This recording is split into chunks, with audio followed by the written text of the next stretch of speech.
Hello and welcome to the Point-in-Time Count Surveyor training. Thank you for joining us in this important effort to improve the understanding of homelessness in your community. The survey component of the local point-in-time count effort provides important demographic and subpopulation information regarding persons and families experiencing homelessness across the community. In this training, we will cover the following: the purpose of the survey, the role of the surveyor, how to conduct the survey, working with the survey coordinator, and next steps. The purpose of the survey is to provide service providers and funders more information about the experiences and characteristics of individuals experiencing homelessness. As you may know, the PIT count was just a visual count of people without housing. During the survey, we will actually talk to people and ask them about their experiences.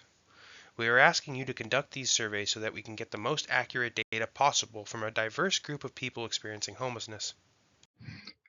Surveyors with lived experience of homelessness will be paid per completed survey, which is paid in cash by a survey coordinator upon receiving and reviewing a submitted batch of completed surveys. The surveys will not be accepted if they are incomplete. Respondents are allowed to skip questions, but if it gets to a point where too many questions are skipped and the survey is not complete, we cannot accept it. Individuals completing surveys will receive a gift card as a thank you. Surveyors will give thank you gifts to survey respondents after they have completed taking the survey. Surveys will take about 15 to 20 minutes to complete. You may notice that the first few surveys may take longer, but as you get more familiar with the survey, it won't take quite as long to administer. Individual survey data is anonymous and will only be seen by the research team from ASR. Make sure to be in a semi-private setting when conducting the survey. Results from the survey will be summarized in the PIT and survey reports later this year. Surveyors will administer throughout the community and proportionally to the locations observed through the PIT count process. Surveyors should only go to their assigned district, which will be given to them by their survey coordinator. Make sure not to do too many surveys in one area. A survey of people living in transitional housing programs will also occur. Surveyors will be focused on surveying people experiencing unsheltered homelessness or accessing nightly shelter services. This includes people who are sleeping in the streets, in a tent, vehicle, RV, encampment, abandoned building, or in another place not meant for human habitation. When conducting surveys, approach respondents using a random selection process. This requires you to identify possible respondents and approach every third possible respondent you see. If the person you have selected refuses or does not wish to participate in the survey, make a tally on the refusal line and continue to the next person. If people continue to refuse, continue to mark a tally at the top of the same survey form until someone says yes. As soon as someone completes the survey, continue with the third person selection process. This will be challenging, as you'll be tempted to administer the survey to the most willing respondent. In order for us to get the best understanding of what the entire population of people experiencing homelessness is like, you must try to interview only every third person in your area so that we can ensure a variety of people are represented in the survey. It is very important to follow the every third person selection process for administering the survey. Not following this rule results in non-random surveying and will result in less reliable findings. We do acknowledge that there are infrequent cases where you may need to interview who you can. Please try to provide potential survey respondents with a basic understanding of what will be covered, that it is anonymous, and that their personal data will not be shared. Introduce yourself and remember to ask if the person has already been interviewed for this project, as we do not want to interview anyone more than once, and if they would be willing to participate in the survey in exchange for a thank you gift. At the end of each completed interview, thank the respondent for their time and give them one incentive as a thank you gift. The housing survey asks questions about basic demographics of the respondent and others in their household, living situation on the night of the PIT count, length and frequency of homelessness, veteran status, events or conditions that led to respondents' homelessness, service utilization, among other topics. Before administering the survey, please make sure you read the informed consent script. Approach individuals cautiously. Introduce yourself and briefly tell people about the survey. Let people know that their participation will help to inform funding for greatly needed homeless services. Please reassure respondents that their name will not be taken, and their responses will be kept anonymous. We do record birthdays and initials to help avoid surveying individuals more than once, but no individual responses will be shared with anyone. Only interview one parent in a family or one person in a couple.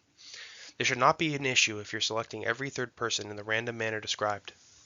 Additionally, only interview one person per vehicle. Do not let respondents fill out their own survey. It is important for the surveyor to administer each survey individually to assure quality and completeness. The response bubble needs to be filled in completely, not checked or crossed. All questions must be read to the respondent, except where there are instructions to skip to another question. However, respondents can choose to skip any question they do not feel comfortable answering. Please let them know this before beginning the survey. All responses or choices need to be read to the respondent. This is very important. You may need to repeat the question when there are too many options. Be unbiased. Please make no assumptions or prompts. If only one response is called for, do not accept multiple responses. Ask the respondent to only choose one. Skip patterns, which allow respondents to either skip or be directed to specific questions or sections, are included in the survey. Please be mindful of all skip patterns, like the example on this slide, and follow the instructions on the survey based on the person's response. There are questions that ask about the number of times and length of homelessness. These can get confusing, so please try to help people by repeating the question. For example, something along the lines of, I noticed you said this was the first time you had experienced homelessness in the previous question, but you said you have been without housing 3 times in the past 3 years. Should we change that earlier response? There are also questions regarding households. If survey respondents say they live alone, without any family members, a partner, or a spouse, please follow the skip pattern. However, if they say they live with people, you will ask about those people. For the purposes of the survey, we define a household as people with whom the survey respondent shares the same dwelling or living quarters. There is a section in the survey dedicated to health questions.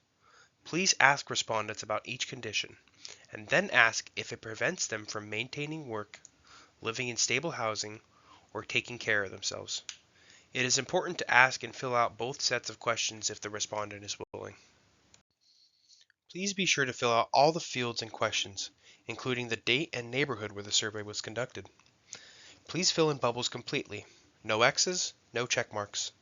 Ignore blocks labeled for office use only. There are instructions on some of the questions that will tell you how to fill in the answer. For example, shade 1. Some questions will instruct you to shade all that apply. For questions with multiple responses accepted, the answer choices are squares, like question 4 in the example on this slide. When conducting surveys, try to survey in areas that you're familiar with. Share information to get information.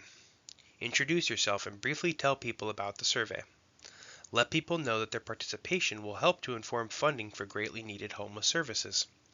Something along the lines of, Hi, my name is Alex. I'm conducting a survey to understand the housing experiences of individuals in the community. Practice reflective listening. Restate and clarify what the respondent has said. For example, what I hear you saying is... Avoid the term the homeless when referring to people. Instead, we recommend using people-first language, like people experiencing homelessness, or if referring to the survey, the housing survey. We value the privacy of survey respondents and are committed to protecting the confidentiality of information. Please remember, some of the information that will be shared is deeply personal. Allow people to skip any question that makes them feel uncomfortable, and do not discuss or share anything you learn about the people you interviewed with anyone else. Please keep in mind that respondents should receive their thank you gift upon completion of the housing survey. Surveyors will receive their stipend when completed surveys are turned in to the survey coordinator. Remember that safety always comes first. Be aware of your surroundings. Always conduct surveys in a place where you will not be completely alone, in public and in well-lit areas whenever possible. Keep in mind that the nature of the questions you'll be asking are personal, so it's recommended that surveys take place in a semi-private setting. Avoid interrupting or disturbing people that are asleep or are in a similar state and unable to participate in the conversation. Do not walk into tents, encampments, or abandoned buildings. Avoid any situation in which you are uncomfortable. If a person you are surveying becomes belligerent or you feel unsafe for any reason, stop the survey.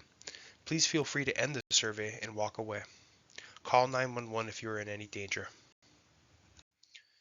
Surveyors will be turning in their completed surveys to their survey coordinator, who will be reviewing them, providing payment, and if there are still surveys to be done, providing surveyors with more surveys and incentives. We ask that you arrange a plan to meet with your survey coordinator for pickup and drop-off of surveys and payment. Please respect your coordinator's time and the hours they have arranged with you. Please note, surveys that are incomplete may be rejected by your coordinator. Thank you in advance for your participation in the Homeless Accountant Survey. We couldn't do this without you, and we look forward to seeing your great work.